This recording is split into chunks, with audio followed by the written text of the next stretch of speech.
성도들이 부흥을 꿈꾸며 한 영혼을 제자 삼아 세상을 번역하는, 여기까지는 성도들이 좀 잘 따라와요.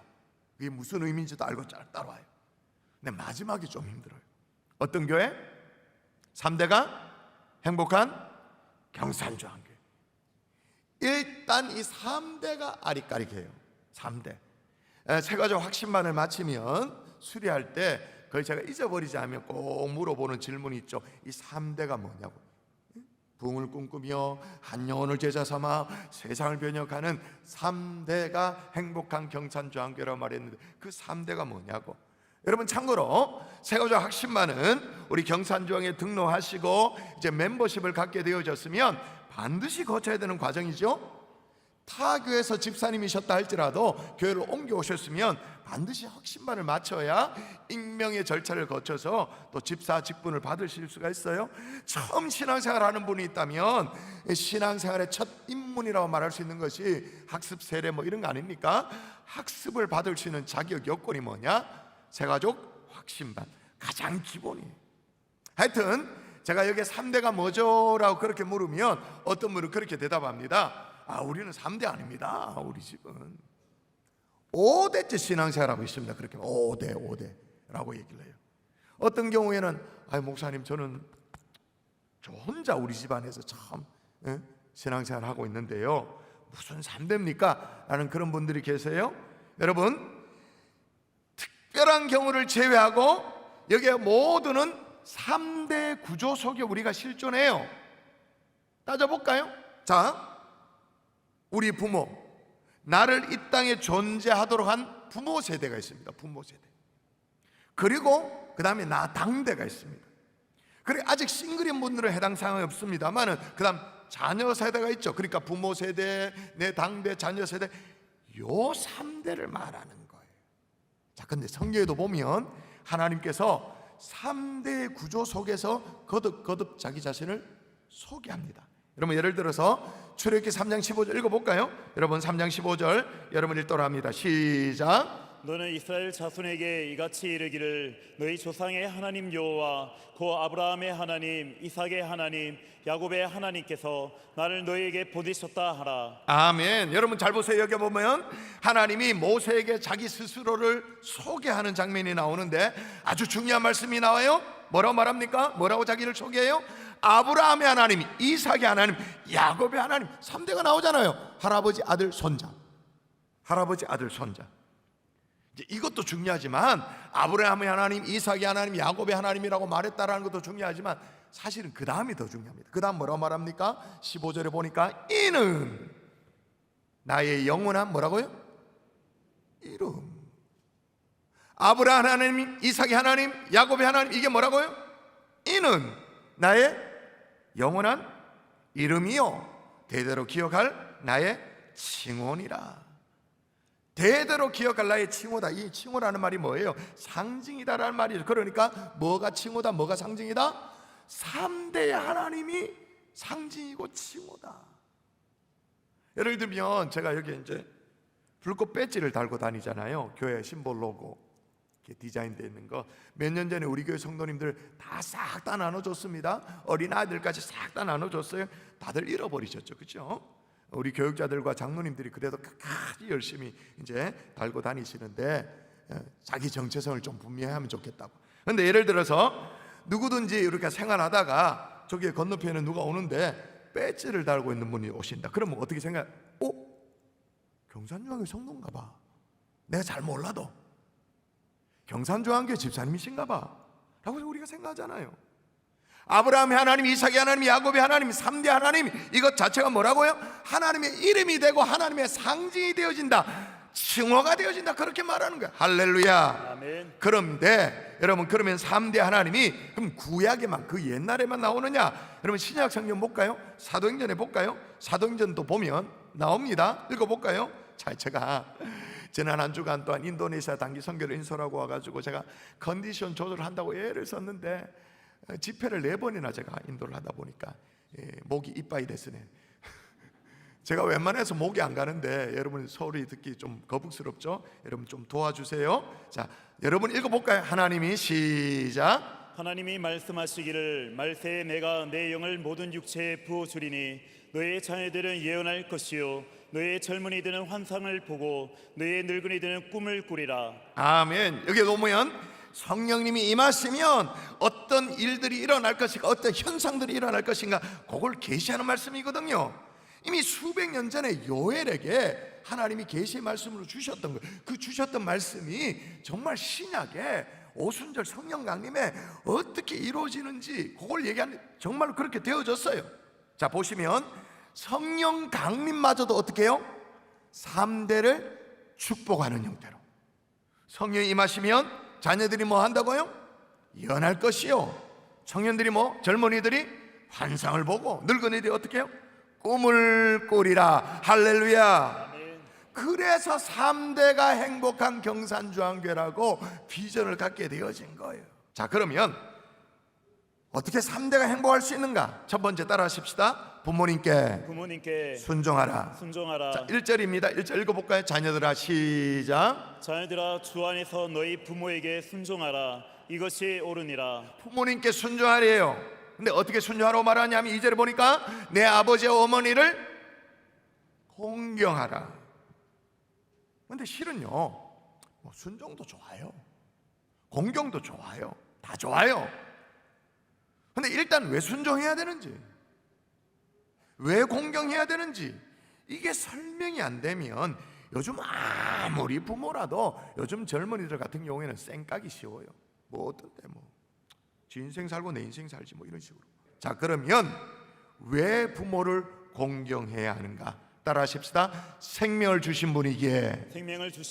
한 번 더. 생명을 주신 분이기에. 자, 성경이 분명히 이렇게 말합니다. 한번 읽어볼까요? 자, 여러분 좀 도와주세요. 여러분 읽습니다. 너를, 시작. 너를 낳은 아비에게 청종하고 내 늙은 어미를 경히 여기지 말지니라. 아멘. 두 가지가 나옵니다. 두 가지가 눈에 안 보이면 여러분 국어가 안 되는 분이에요. 문해력이 현저히 떨어지는 사람이에요. 두 가지 뭐예요? 첫 번째는 왜 공경해야 되냐? 너를 낳은 부모이기 때문에.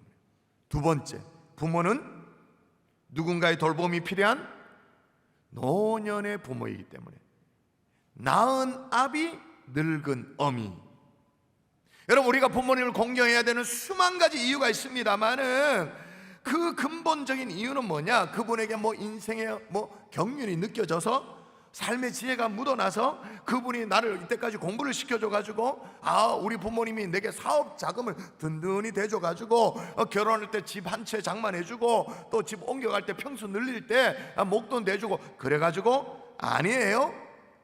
우리를 이 땅에 존재하도록 해주셨기 때문에. 여러분, 아멘이십니까? 아멘. 나를 낳아주셨기 때문에 그것만으로도 우리는 공경할 이유가 되어지는 거예요. 할렐루야. 아멘. 어떤 네 가지가 없는 사람이 있어요.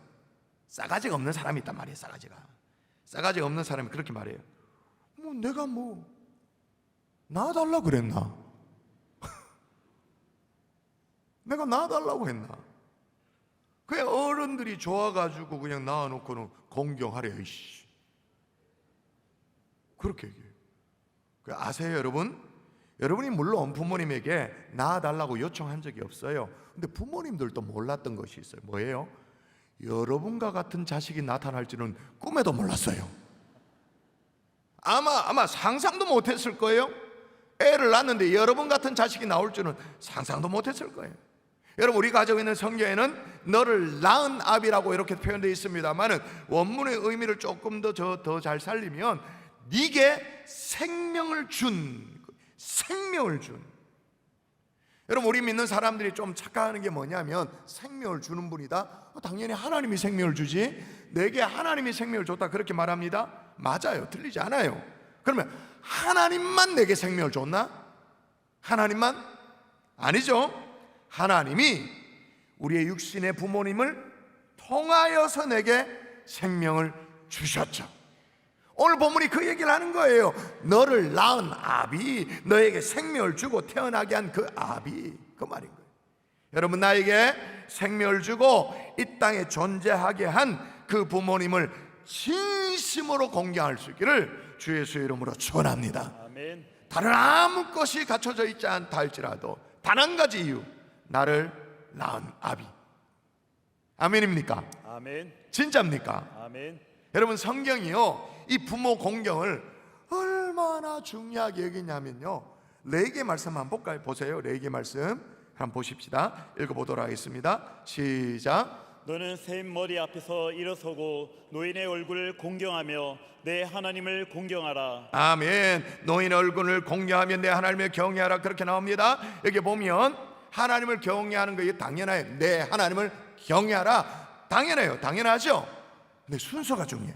뭐예요? 노인의 얼굴을 공경하며, 그 다음에 뭐예요? 내 하나님을 경외하라. 그걸 앞에 둘 만큼 더 중요해요. 노인 공경을 더 앞세울 만큼 그렇게 중요하게 여긴단 말이에요. 뿐만 아니에요. 여러분, 이렇게 말해가지고 눈도 깜짝하지 않으니까, 순종 안 하니까 오늘 본문의 3절에 보니까 당근을 제시합니다. 당근. 어떤 당근을 제시합니까? 어떤 당근을 제시하면서 부모 공경을 명령하느냐? 읽어볼까요? 이로써 한번 더 읽습니다. 시작. 이로써 내가 잘되고 땅에서 장수하리라. 아멘. 여러분, 우리가 그토록 좋아하는 것, 땅에서 잘 되는 것, 그리고 장수하는 것, 뭐에 연결되어 있다고? 이로써 부모 공경하라. 이로써 네가 잘되고 땅에서 장수하리라. 성경 분명히 이렇게 버젓이 얘기하고 있는데 우리 자꾸 딴 데서 원인을 찾아요. 딴 데서. 그러니까 내 삶이 왜 이렇게 꼬이는지도 잘 몰라. 왜 이렇게 하는 일마다 잘 안 되는지 잘 몰라. 그래도 잘 몰라. 성경 분명히 그렇게 말하고 있는데, 여러분, 부모 공경을 실천함으로 부모님께 행복을 안겨다 드릴 뿐만 아니라 여러분도 잘 되고 장수하는 축복 누릴 수 있기를 주 예수 이름으로 축원합니다. 아멘. 하나님의 약속의 말씀이에요. 이걸 무시하고 또 딴 데 가서 오만 짓거리 하다가 또 안 되면 또 왜 하나님 내게 막 축복을 안 주시냐고, 하나님 또 손목을 막 틀어가면서 하나님 막 목을 쬐가면서 적어놨는데, 이로써 네가 잘되고 땅에서 장수하리라. 자, 오늘 3대라고 얘기했으니까 부모님에게는 그렇게 하고, 그럼 당대, 우리 당대 부부 사이는 어떻게 해야 되는가? 따라하십시다. 부부 따라합니다. 부부 하나가 되어라. 하나가 되어라. 여러분, 3대 근간이 되어지는 부부는 어떻게 해야 되느냐? 에베소서 5장에 보면 아주 길게 쭉 설명하다가 결론에 와서 요 얘기를 하는데, 결론에 알 수 있는 것은 그러므로라고 얘기했기 때문에 결론에 알 수 있어요. 그러므로 앞에 얘기를 다 받는 거예요. 그러므로 읽어볼까요? 시작. 그러므로 사람이 부모를 떠나 그의 아내와 합하여 그 둘이 한 육체가 될지니. 아멘. 그 둘이 한 육체가 될지니. 여러분, 어려운 질문 해볼까요? 퀴즈를 내볼까요? 분명히 둘이었어요. 둘이 한 육체가 된대. 어떻게 둘이 한 육체가 될 수 있죠? 어떻게 그게 가능하죠? 알면서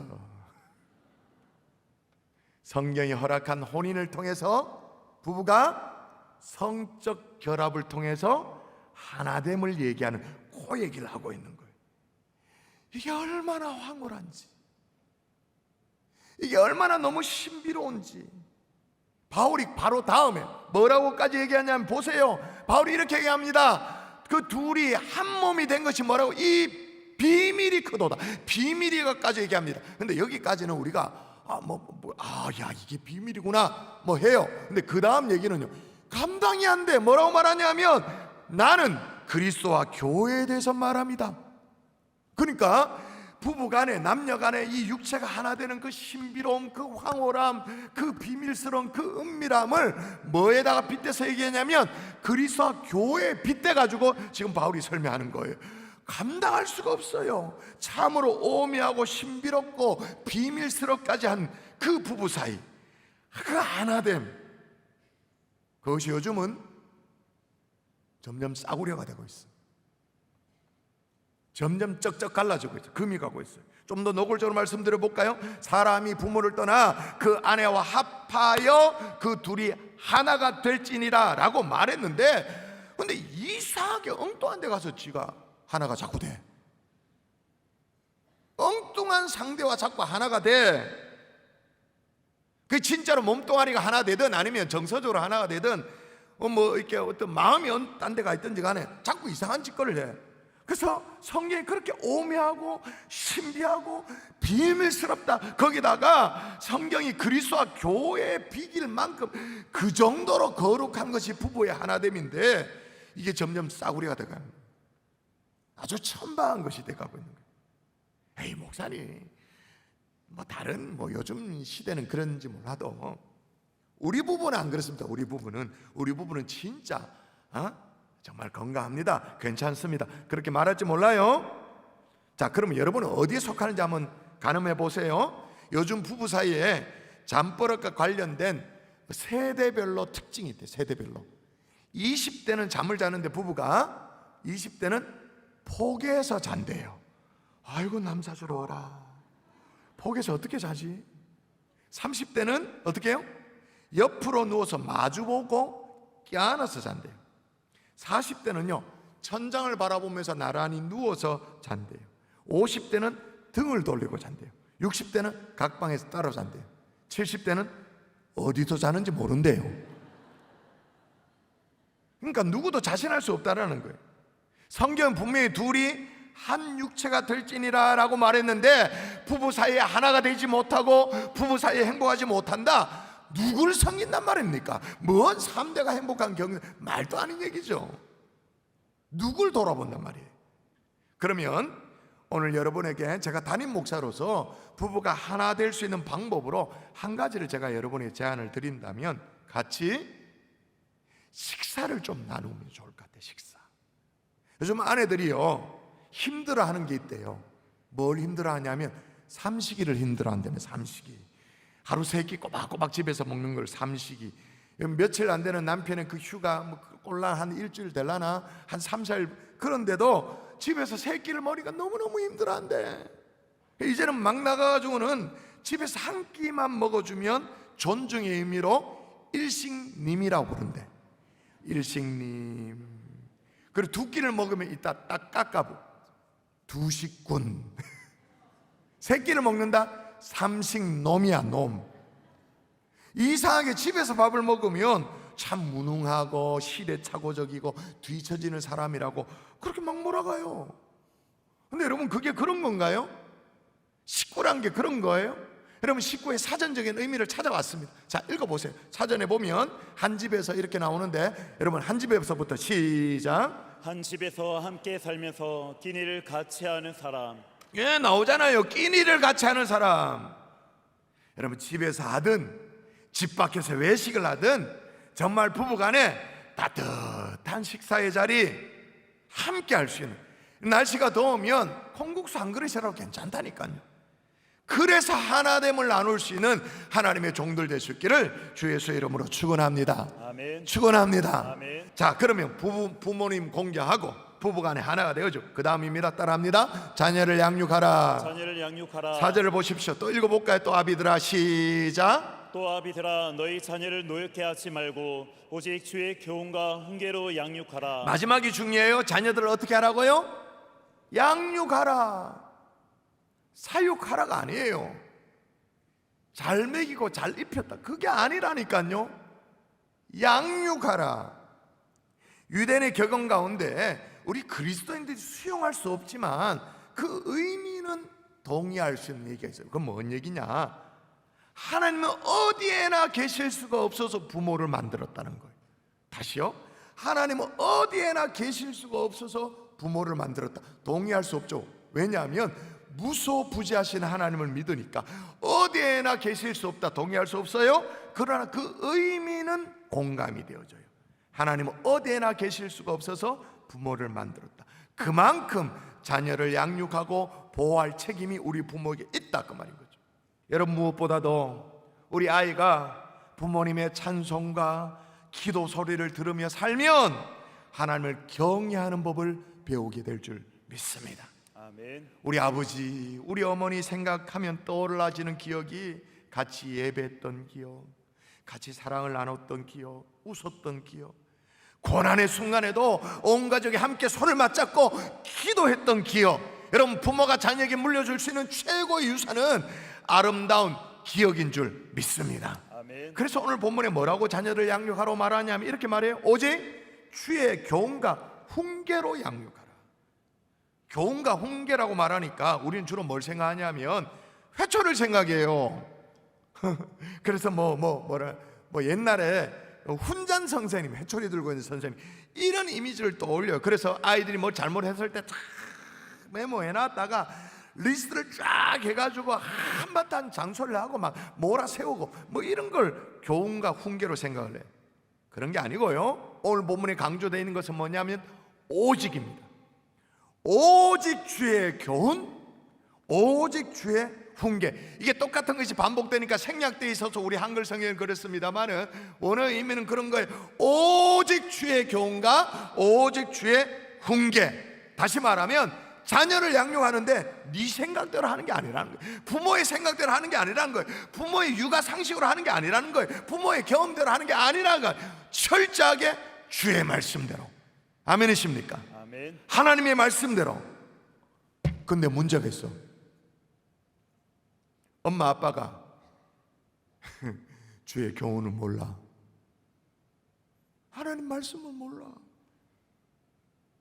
솔직히 난 아직 잘 모르겠는데 벌써 내가 엄마 아빠가 돼버렸어. 아직도 잘 모르겠는데 내가 벌써 할아버지 할머니가 돼버렸어. 주의 교훈과 주의 훈계, 그 가치를 모르는 게 그 가치. 여러분, 사람이 어떤 것의 가치를 모르면요, 그런 사람에게는요 강계탕 대양비를 준다 쳐봤어요. 그걸 빨래판으로 얘기지. 가치를 모릅니다. 섹스피어의 친필 도서를 줘보세요. 그거 라면 그릇 받침대로 쓰지. 가치를 모르면. 하나님의 말씀도 그 가치를 모르면 여름에 배고 자자 베개 높이 적당하다 그 정도로만 알지, 하나님의 말씀의 가치를 모르면. 여러분, 그 말씀의 가치를 이 자리에 모이는 부모 세대들이 먼저 마음으로 깨달아 할 수 있기를 주 예수의 이름으로 축원합니다. 아멘. 그러나 여러분, 도움이 필요하잖아요. 그래서 양육 클래스를 열었어요. 오늘부터 신청이 들어가는데 성경대학, 교리대학 몇 개입니까? 성장반, 마더와이즈, 성경 읽어지네, 전도폭발 부부사랑학교, 북한 성경학과 8개의 양육 클래스를 열었습니다. 여러분, 말씀으로 무장할 수 있기를 바랍니다. 스스로를 가르칠 수 있기를 주의 이름으로 축원합니다. 제대로 가치를 알면 이런 고백을 하게 되어져요. 어떤 선생님의 고백인데, 아이의 가치를 아니까 이렇게 고백을. 내성적인 학생은 생각을 진지하게 해서 좋습니다.